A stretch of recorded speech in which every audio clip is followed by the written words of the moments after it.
睇懂自己係停止內耗嘅唯一解藥。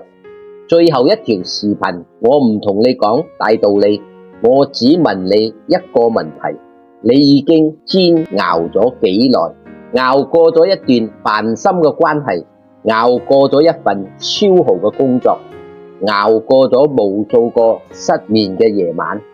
但係人生真嘅唔係攞嚟煎熬嘅，人生係攞嚟體驗、學習、覺察，然後駕馭去享受佢。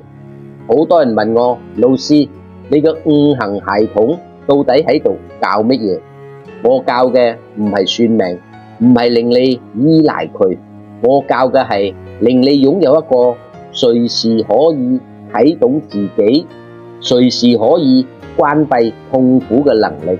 我係許林環 UF 五行生命系統架構師，命運與人生嘅五行之道線下小班閉門課，只限15位，正式開啟，誠意邀請你加入。呢個唔係一個熱鬧嘅大課，而係一個令你真正停落嚟睇懂自己，從而知道如何關閉後台消耗你嘅負面情緒嘅地方。如果你亦想行出重複嘅人生負面劇本，慢慢揾返人生嘅主導權，請喺評論區留下1或者直接私信我報名。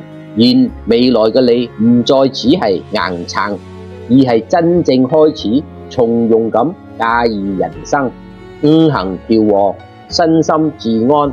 我哋課堂上見。